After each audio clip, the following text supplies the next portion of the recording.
Hi guys, welcome back to Kalpana cooking vlog. ಎಲ್ಲರೂ ಹೇಗಿದ್ದೀರಾ? ಎಲ್ಲರೂ ಚೆನ್ನಾಗಿದ್ದೀರಾ ಅಂತ ಅಂದ್ಕೊಂಡಿದ್ದೀನಿ. ನಾನು ಕೂಡ ಸೂಪರಾಗಿ ಬಿಂದಾಸಾಗಿ ಇದ್ದೀನಿ. ಐ ಹೋಪ್ ನೀವೆಲ್ಲರೂ ಚೆನ್ನಾಗಿದ್ದೀರಾ ಅಂತ ಕೂಡ ಅಂದ್ಕೊಂಡಿದ್ದೀನಿ. ಸೊ ಇವತ್ತು ಬಂದುಬಿಟ್ಟು ನಂದು ಅಕ್ಕಂದು ಮಗನ ಸ್ಕೂಲಲ್ಲಿ ಸೈನ್ಸ್ ಎಕ್ಸಿಬಿಷನ್ ಇತ್ತು. ಅದಕ್ಕೋಸ್ಕರ ನೋಡ್ಕೊಂಡು ಬರೋಣ ಅಂತ ಹಾಗೆ ಹೋಗ್ತಾ ಇದ್ದೀವಿ. ಸೊ ಮನೇಲೆಲ್ಲ ಕೆಲಸ ಎಲ್ಲ ಕಂಪ್ಲೀಟ್ ಎಲ್ಲ ಮಾಡಿ ರೆಡಿಯಾಗಿ ಫೈನಲ್ ಆಗಿ ಸ್ಕೂಲ್ ಹತ್ರ ಹೋಗಬೇಕು ಅಂತ ಹೋಗ್ತಾ ಇದ್ದೀವಿ. ಸೊ ಎಲ್ಲಾದರೂ ಹೋಗಬೇಕು ಅಂದ್ರೇ ಕಷ್ಟ ಆಗುತ್ತೆ. ಯಾಕಂದರೆ ಮನೇಲಿ ಕೆಲಸ ಎಲ್ಲ ಮಾಡ್ಕೊಂಡು ಹೋಗಬೇಕು ಅಂದರೆ ಬೇಗ ಕೆಲಸ ಅಂತೂ ಕಂಪ್ಲೀಟ್ ಆಗಲ್ಲ. ಸೊ ಹೆಣ್ಮಕ್ಳಂದರೆ ಇದ್ದೇ ಇರುತ್ತಲ್ವ ಕೆಲಸ, ಎಷ್ಟು ಮಾಡಿದ್ರೂ ಸರಿ ಹೋಗಲ್ಲ ಅಂತಿರಲ್ಲ, ಆ ಥರ ಕೆಲಸ. ಬೆಳಗ್ಗೆಯಿಂದ ಸಾಯಂಕಾಲ ಗಂಟ ಮನೇಲಿ ಕೆಲಸ ಮಾಡ್ಕೊಂಡಿದ್ರೆ ಕೂಡ ಸಾಯಂಕಾಲ ಬಂದು ಮನೇಲೇ ಇರ್ತೀರಾ, ಏನು ಮಾಡ್ತೀರಾ ಅಂತ ನೀವೆಲ್ಲ ಗಂಡಸರು ನಮ್ಮನ್ನು ಕೇಳ್ತೀರಾ. ಏನು ಮಾಡೋದು? ನಮ್ಮ ಹೆಣ್ಣು ಮಕ್ಕಳ ಪರಿಸ್ಥಿತಿ ನಾವು ಯಾರ ಹತ್ರ ಹೋಗಿ ಹೇಳಬೇಕು ಹೇಳಿ? ಬಿಡಿ, ಎಲ್ಲರ ಮನೇಲಿರೋದೇ ಇದೆ ಅಲ್ವಾ.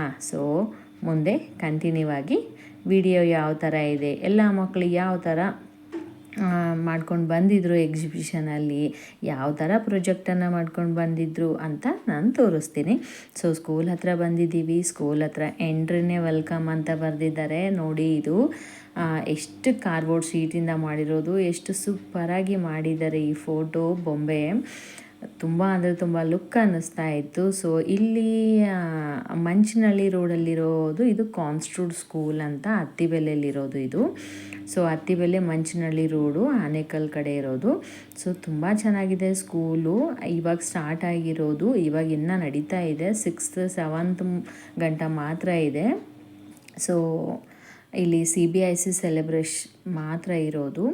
ಸೊ ನೋಡಿ ಯಾವ ಥರ ಮಾಡ್ತಾ ಇದ್ದಾರೆ ಮಕ್ಕಳೆಲ್ಲ ನೋಡಿ. ತುಂಬ ಅಂದರೆ ತುಂಬ ಕ್ಯೂಟ್ ಆಗಿರೋ ಅಂಥದ್ದು, ತುಂಬ ಚೆನ್ನಾಗಿ ಮಾಡ್ಕೊಂಡು ಬಂದಿದ್ದಾರೆ. ಮಕ್ಕಳು ಏನೇ ಮಾಡಿದ್ರೂ ಚೆನ್ನಾಗಿರುತ್ತೆ ಅಂತ ಹೇಳ್ತಾರಲ್ವ. ಸೊ ಆ ಥರ ತುಂಬಾ ಚೆನ್ನಾಗಿ ಮಾಡ್ಕೊಂಡು ಬಂದಿದ್ರು ಪ್ರಾಜೆಕ್ಟ್ ಎಲ್ಲನೂ. ಒಬ್ರಿಗಿಂತ ಒಬ್ಬರು ಚೆನ್ನಾಗಿ ಮಾಡ್ಕೊಂಡು ಬಂದಿದ್ದರು. ಹಾಗೆ ಎಕ್ಸ್ಪ್ಲೇನ್ ಕೂಡ ಚಿಕ್ಕ ಚಿಕ್ಕ ಮಕ್ಕಳು ಆತ ಬಾಯಿಂದ ಎಕ್ಸ್ಪ್ಲೇನ್ ಮಾಡೋದು ಕೇಳ್ತಾ ಇದ್ದರೆ ಕೇಳ್ಕೊಂಡಿರೋಣ ಅನ್ನೋ ಥರ ಫೀಲ್ ಆಗ್ತಾಯಿತ್ತು. ಅಷ್ಟು ಚೆನ್ನಾಗಿ ಎಕ್ಸ್ಪ್ಲೇನ್ ಮಾಡ್ತಾಯಿದ್ರು. ಸೊ ನೋಡಿ ಸ್ವಲ್ಪ ಒಂದು ಕ್ಲಾಸಲ್ಲಿ ನೋಡ್ಬಿಟ್ಟು ಬಂದ್ವಿ. ಇಲ್ಲಿ ಯಾರ್ಯಾರು ಫಸ್ಟ್ ಬಂದಿದ್ದಾರೆ, ಸೆಕೆಂಡ್ ಬಂದಿದ್ದಾರೆ, ಥರ್ಡ್ ಬಂದಿದ್ದಾರೆ ಅನ್ನೋದು ಈ ಥರ ಒಂದು ಲೀಫ್ ಥರ ಮಾಡಿ, ಆ ಲೀಫ್ ಮೇಲೆ ಫೋಟೋ ಎಲ್ಲ ಇಟ್ಟು ಈ ಥರ ಡೆಕೋರ್ ಮಾಡಿಬಿಟ್ಟು ಬೋರ್ಡಿಗೆ ಖುಷಿ ಆಗೋ ಥರ, ಮಕ್ಕಳು ಸ್ಕೂಲು ಖುಷಿ ಆಗೋ ಥರ ಇಷ್ಟಪಟ್ಟು ಮಾಡೋ ಥರ ಮಾಡ್ತಾರೆ. ಇದು ನನ್ನ ಅಕ್ಕನ ಮಗಂದು ಎಕ್ಸಿಬಿಷನ್ದು ಪ್ರೊಜೆಕ್ಟ್ ಅಂತಲೇ ಹೇಳ್ಬೋದು. ಸೊ ಅವ್ನು ಸ್ನ್ಯಾಕ್ಸ್ ತಿಂತಾ ಇದ್ದಾನೆ. ಪಾಪ ಟೈಮ್ ಆಗಿತ್ತು, 1:30 ಮೇಲಾಗಿತ್ತು ಟೈಮು. ಸ್ನ್ಯಾಕ್ಸ್ ಆವಾಗ ತಿನ್ನಿ ಅಂತ ಬಿಟ್ಟಿದ್ರು. ಸೊ ಅದಕ್ಕೆ ನೀನು ಎಕ್ಸ್ಪ್ಲೇನ್ ಮಾಡಬೇಡ, ಲಾಸ್ಟ್ ಎಂಡಲ್ಲಿ ಎಕ್ಸ್ಪ್ಲೇನ್ ಮಾಡು, ನೀನು ತಿನ್ನು ಇವಾಗ ಅಂತ ಹೇಳಿಬಿಟ್ಟು ತಿನ್ನೋಕ್ಕೆ ಕೊಟ್ಟು ನಾವು ಮುಂದೆ ಎಲ್ಲ ನೋಡ್ಕೊಂಡು ಬರ್ತೀವಿ ಅಂತ ಹೇಳಿ ನೋಡ್ಕೊಂಡು ಬರೋಕ್ಕೆ ಹೋಗಿದ್ವಿ. ಸೊ ಮಕ್ಕಳು ತಿಂತಾನೇ ಇದ್ದರು, ತುಂಬ ಟಯರ್ಡಾಗಿ ಕೂತ್ಕೊಂಡಿದ್ರು. ಸರ್ ನೀವು ತಿನ್ನಿ ಮಕ್ಕಳ, ನಾವು ಸುಮ್ಮನೆ ನೋಡ್ಕೊಂಡು ಹೋಗ್ತೀವಿ ಅಂತ ಹೇಳಿಬಿಟ್ಟು ನೋಡ್ಕೊಂಡು ಬರ್ತಾಯಿದ್ವಿ. ಯಾಕಂದರೆ ಅವ್ರಿಗೆ ತಿನ್ನೋ ಟೈಮಲ್ಲಿ ಎಕ್ಸ್ಪ್ಲೇನ್ ಮಾಡಿದ್ರೆ ಪಾಪ ಹೇಗೆ ಎಕ್ಸ್ಪ್ಲೇನ್ ಮಾಡ್ತಾರೆ ಅಲ್ವಾ. ಅದಕ್ಕೋಸ್ಕರ ನೀವು ತಿನ್ನಿ ಅಂತ ಹೇಳ್ಕೊಂಡು ಬಂದ್ವಿ. ಸೊ ಅವ್ರದ್ದು ವಾಯ್ಸೇ ಇಡೋಣ ಅಂತ ಅಂದ್ಕೊಂಡಿದ್ದೆ, ಬಟ್ ತುಂಬ ಡಿಸ್ಟರ್ಬೆನ್ಸ್ ಆಗ್ತಾಯಿದೆ, ಮಕ್ಕಳ ಸೌಂಡು ಆಗ ಎಲ್ಲ ಹೇಳೋದು ಏನೂ ಗೊತ್ತಾಗ್ತಾ ಇಲ್ಲ. ಸೊ ನಿಮಗೆಲ್ಲರಿಗೆ ಪ್ರಾಬ್ಲಮ್ ಆಗಬಾರ್ದು ವಿಡಿಯೋ ನೋಡೋಕ್ಕೆ ಅಂತ ನಾನೇ ವಾಯ್ಸ್ ಓವರ್ ಕೊಡ್ತಾಯಿದ್ದೀನಿ ಇಲ್ಲಿ. ಸೊ ನೋಡಿ, ಒಂದ್ರಿಗಿಂತ ಒಂದು ಫುಲ್ ಕಲರ್ಫುಲ್ಲಾಗಿ ಪ್ರೊಜೆಕ್ಟ್ ಮಾಡ್ಕೊಂಡು ಬಂದಿದ್ರು. ತುಂಬ ಅಂದರೆ ತುಂಬ, ಇದು ನಂಗೆ ತುಂಬ ಲೈಕ್ ಆಯಿತು. ಹೇಗೆ ಮಾಡಿದಾರೋ ಗೊತ್ತಿಲ್ಲ. ಸೊ ಆನ್ ಆಗುತ್ತಾ ಬರುತ್ತಾ ಅಂತ ಕೇಳಿದೆ, ಆಗುತ್ತೆ ಅಂತ ಹೇಳಿದ್ರು. ಅದಕ್ಕೋಸ್ಕರ ಸರಿ ತೋರಿಸಿ ನೋಡೋಣ ಅಂತ ಹೇಳಿ ನೋಡಿದೆ. ತುಂಬ ಚೆನ್ನಾಗಿ ನೋಡಿ ಯಾವ ರೀತಿಲಿ ರನ್ ಆಗ್ತಾಯಿದೆ. ತುಂಬ ಅಂದರೆ ತುಂಬ ಚೆನ್ನಾಗಿ ಅನ್ನಿಸ್ತು. ಪಾಪ ಮಕ್ಕಳು ಎಷ್ಟು ಕಷ್ಟಪಟ್ಟಿದ್ದಾರಲ್ವ ಇದಕ್ಕೆಲ್ಲದಕ್ಕೂ. ಸೊ ಮಕ್ಕಳು ಪ್ರೊಜೆಕ್ಟ್ ಎಲ್ಲ ನೋಡಂತೂ ವಿಡಿಯೋಗೆ ಒಂದು ಕಾಮೆಂಟು, ಒಂದು ಲೈಕ್, ಒಂದು ಶೇರು, ಯಾರಾದರೂ ಸಬ್ಸ್ಕ್ರೈಬ್ ಆಗಿಲ್ಲ ಅಂದರೆ ಸಬ್ಸ್ಕ್ರೈಬ್ ಆಗಿ. ಸೊ ನಮಗೋಸ್ಕರ ಇಲ್ಲಾಂದರೆ ಮಕ್ಕಳು ಪ್ರೊಜೆಕ್ಟ್ಗೋಸ್ಕರ ಆದರೂ ಆಗಲೇಬೇಕು ನೀವೆಲ್ಲರೂ.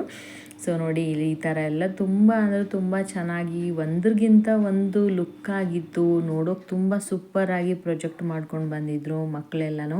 ಸೊ ನೋಡಿ ಈ ಥರ ಲೈಟ್ ಬೀಳೋ ಥರ, ಸನ್ ಲೈಟ್ ಥರ, ಹಿಂಗೆ ಪ್ರತಿಯೊಂದು ಕಲರ್ಫುಲ್ಲಾಗಿ ಎಲ್ಲ ಇತ್ತು. ಇಲ್ಲಿ ನೋಡಿ ಫಿಲ್ಟರ್ ನೀರು, ಕ್ಲೀನ್ ನೀರು, ಗಲೀಜು ನೀರು ಒಂದು ಸೈಡು, ಕ್ಲೀನ್ ನೀರು ಒಂದು ಸೈಡು, ಈ ಥರ ಎಲ್ಲ ಬರೋ ಥರ ಆಯಿತು. ಡಸ್ಟ್ ಇರೋದು ಮಣ್ಣು, ಇವಾಗ ಈ ಥರ ಕೆಂಪು ನೀರು ಕ್ಲೀನಾಗಿ ಫಿಲ್ಟರಾಗಿ ಹೇಗೆ ಬರುತ್ತೆ, ಯಾವ ರೀತಿಲಿ ಬರುತ್ತೆ ಅನ್ನೋದು ಕೂಡ ಎಕ್ಸ್ಪ್ಲೇನ್ ಮಾಡ್ತಾಯಿದ್ರು. ತುಂಬ ಚೆನ್ನಾಗಿ ಎಕ್ಸ್ಪ್ಲೇನ್ ಮಾಡಿದ್ರು ಮಕ್ಕಳು. ಅದೇ ರೀತಿಯಲ್ಲಿ ತುಂಬ ಎಫೆಕ್ಟ್ ಹಾಕಿಬಿಟ್ಟು ಒಂದಕ್ಕಿಂತ ಒಂದು ಪ್ರಾಜೆಕ್ಟ್ನ ಮಾಡ್ಕೊಂಡು ಬಂದಿದ್ರು ಮಕ್ಕಳೆಲ್ಲನೂ. ಸೊ ಒಂದೊಂದು ತುಂಬ ಅಂದರೆ ತುಂಬ ಚೆನ್ನಾಗಿತ್ತು ನೋಡೋಕ್ಕೆ. ಮಕ್ಕಳು ಈ ಥರ ಮಾಡಿದ್ರ ಅನ್ನೋ ಥರ ಅನ್ನಿಸ್ಬೇಕು. ಆ ರೇಂಜಲ್ಲಿ ಮಕ್ಕಳು ಪ್ರಾಜೆಕ್ಟನ್ನು ಮಾಡ್ಕೊಂಡು ಬಂದಿದ್ದರು. ತುಂಬಾ ಲುಕ್ಕು ಕೂಡ ಅನ್ನಿಸ್ತಾ ಇತ್ತು ನೋಡಿ. ಒಂದೊಂದು ಫುಲ್ ಸೈನ್ಸ್ ಬಗ್ಗೆದಲ್ಲಿತ್ತಲ್ವಾ. ಸೊ ತುಂಬ ಅಂದರೆ ತುಂಬ ಸೈನ್ಸ್ ಅಂದ್ರೆ ತುಂಬ ತಲೆ ಓಡಿಸೋ ಥರ ಇರುತ್ತೆ. ಸೈನ್ಸ್ ಬಗ್ಗೆ ಅಂತೂ ಹೇಳೋಷ್ಟೇ ಇಲ್ಲ. ಸೊ ಸಖತ್ ಎಕ್ಸ್ಪ್ಲೇನ್ ಮಾಡ್ತಾಯಿದ್ರು. ಇಷ್ಟು ಚಿಕ್ಕ ಮಕ್ಕಳು ಈ ಥರ ಎಕ್ಸ್ಪ್ಲೇನ್ ಮಾಡೋಕ್ಕೆ ಸಾಧ್ಯನಾ ಅಂತಂದು ಫೀಲ್ ಆಯಿತು. ಬಟ್ ಇವಾಗಿನ ಮಕ್ಕಳು ಏನು ಎದರಲ್ಲೂ ಕಡಿಮೆ ಇಲ್ವಲ್ಲ. ಈಗಿನ ಮಕ್ಕಳು ಎಲ್ಲದರಲ್ಲಿ ಫುಲ್ ಟ್ಯಾಲೆಂಟ್ ಇದ್ದಾರೆ. ಅವ್ರಿಗೇನು ಹೇಳ್ಕೊಡೋಷ್ಟು ಇಲ್ಲವೇ ಇಲ್ಲ ಇವಾಗ. ಆ ಥರ ಮಕ್ಕಳಿದ್ದಾರೆ ಇವಾಗ. ಅಷ್ಟು ಟ್ಯಾಲೆಂಟು, ಅಷ್ಟು ಫಾಸ್ಟಾಗಿ ಹೋಗಿದ್ದಾರೆ. ಹೆಂಗೋ AI ಬಂದಿದೆ, ಜನ್ರೇಷನ್ ಚೇಂಜ್ ಆಗಿದೆ ಅಲ್ವಾ. ಸೊ ಜನ್ರೇಷನ್ ಚೇಂಜ್ ಆಗ್ತಾ ಆಗ್ತಾ ಮುಂದೆ ತುಂಬ ಇಂಪ್ರೂವ್ ಬರ್ತಾ ಇದೆ. ಸೊ ಮುಂದೆ ಅಂತೂ ಹೇಗೆ ಬರುತ್ತೋ ಏನೋ ಗೊತ್ತಿಲ್ಲ. ಎಲ್ಲ ಟೆಕ್ನಾಲಜಿ ಆಗಿರ್ಬೋದು, ತುಂಬ ಪ್ರತಿಯೊಂದು ತುಂಬಾ ಇಂಪ್ರೂವ್ ಆಗಿದೆ ಅಂತಲೇ ಹೇಳ್ಬೋದು. ಸೊ ಆ ಥರ ನೋಡಿ, ಕಂಪ್ಯೂಟ್ರ್ ಮಾಡಿರೋದು, ಲ್ಯಾಪ್ಟಾಪ್ ಥರ ಈ ಥರ ಪ್ರತಿಯೊಂದು ಚೆನ್ನಾಗಿ ಪ್ರಾಜೆಕ್ಟ್ ಮಾಡ್ಕೊಂಡು ಬಂದಿದ್ದರು. ಒಂದಕ್ಕಿಂತ ಒಂದು ಸೂಪರ್ ಆಗಿತ್ತು ಪ್ರಾಜೆಕ್ಟ್ ಅಂತಲೇ ಹೇಳಬಹುದು. ಸೊ ನೋಡಿ, ಎಲ್ಲ ಇದು ರೋಬೋಟ್ ಅಂತೆ, ರೋಬೋಟ್ ಬಗ್ಗೆ ಎಕ್ಸ್ಪ್ಲೈನ್ ಮಾಡ್ತಾಯಿದ್ರು. ಸೊ ಇಲ್ಲಿ ಮಕ್ಕಳಿಗೆ ಮ್ಯಾಥ್ಸ್ ಮೈನಸ್ ಪ್ಲಸ್ಸು ಮಾಡೋದು ಗೊತ್ತಾಗಲ್ವಲ್ಲ. ಅದರಿಂದ ಎಷ್ಟು ಲೆಸ್ ಆಗುತ್ತೆ, ಎಷ್ಟು ಕ್ಯಾಪಲ್ಲಿ ಎಷ್ಟು SP, ಈ ಥರ ಎಲ್ಲ CP ಮತ್ತು SP ಅಂತ ಈ ಥರ ಎಲ್ಲ ಹೇಳ್ಕೊಡ್ತಾ ಇದ್ದಾರೆ. ತುಂಬ ಚೆನ್ನಾಗಿ ಮೇನ್ ಇದೆಲ್ಲ ಮಕ್ಕಳಿಗೆ ಹೇಳ್ಕೊಡ್ತಾ ಇದ್ದಾರಲ್ಲ. ಟೀಚರ್ಸ್ಗೆ ಒಂದು ಸಲ್ಯೂಟ್ ಅಂತ ಕಂಪಲ್ಸ್ರಿ ಕೊಡಲೇಬೇಕು. ಯಾಕಂದರೆ ನಮ್ಮ ಮನೆಯಲ್ಲೆಲ್ಲ 2 ಮಕ್ಕಳಿಗೆ ಮೇಂಟೈನ್ ಮಾಡೋದೇ ಕಷ್ಟ ಆಗುತ್ತೆ. ಅವರೆಲ್ಲ ಅಷ್ಟೊಂದು ಮಕ್ಕಳಿಗೆ ಮೇಂಟೈನ್ ಮಾಡಿ ಕೊಡೋ 1/2 hour ಪ್ರೇಯರ್ ಟೈಮಲ್ಲಿ ಅವ್ರಿಗೆ ಕೊಡೋದೇ ಒಂದೊಂದು ಸಬ್ಜೆಕ್ಟಿಗೆ 1/2 hour ಟೈಮ್ ಕೊಡ್ತೀವಿ. ಆ 35 ಮಿನಿಟ್ಸು 31 ಮಿನಿಟ್ಸಲ್ಲಿ ಎಲ್ಲ ಮಕ್ಕಳಿಗೆ ಅರ್ಥ ಆಗೋ ಥರ ಸಬ್ಜೆಕ್ಟ್ ವೈಸ್ ಹೇಳಿ ಅವರಿಗೆಲ್ಲ ಅರ್ಥ ಮಾಡಿಸ್ಬಿಟ್ಟು, ಯಾರಿಗಾದರೂ ಏನಾದರೂ ಡೌಟ್ ಇದೆಯಾ ಅಂತ ಕೇಳಿ ಪ್ರತಿಯೊಂದು ಎಕ್ಸ್ಪ್ಲೇನ್ ಮಾಡ್ತಾರಲ್ವ. ಅದು ಗ್ರೇಟ್ ಅಲ್ವಾ ತುಂಬಾ. ಸೊ ಅದನ್ನೆಲ್ಲ ಆದಮೇಲೆ ಇನ್ನೊಂದು ಸ್ವಲ್ಪ ಟೈಮ್ ಇದೆ, ಇವಾಗ ಪೇರೆಂಟ್ಸ್ ಬರ್ತಾ ಇದ್ದಾರೆ ಮ್ಯಾಮ್, ಅದಕ್ಕೆ ಇನ್ನೊಂದು ಸ್ವಲ್ಪ ಲೇಟಾಗಿ ಕರ್ಕೊಂಡು ಹೋಗಿ ಮಕ್ಕಳಿಗೆ, ನೀವು ವೇಟ್ ಮಾಡಿ ಅಂತ ಹೇಳಿದ್ರು. ಸೊ ಹಾಗೆ ನಾವು ವೇಟ್ ಮಾಡೋಣ ಅಂತ ಕೂತ್ಕೊಂಡ್ವಿ ಇಲ್ಲಿ. ಸೊ ವೇಟ್ ಮಾಡಿ ನೋಡೋಣ, ಫೈನಲಾಗಿ ಅವನಿಗೆ ಕರ್ಕೊಂಡು ಹೋಗಬೇಕು. ಸೊ ಎಲ್ಲ ಹಾಗೆ ಎಕ್ಸ್ಪ್ಲೇನ್ ಮಾಡ್ಕೊಂಡು ಎಲ್ಲ ನೋಡ್ತಾ ಇದ್ವಿ. ರೋಬೋಟು ಇಲ್ಲಿ ನೋಡಿ, ವೆಲ್ಕಮ್ ರೋಬೋಟ್ ಕೂಡ ಇಟ್ಟಿದ್ರು. ಸೊ ಅವನು ಎಕ್ಸ್ಪ್ಲೇನ್ ಮಾಡ್ತೀನಿ.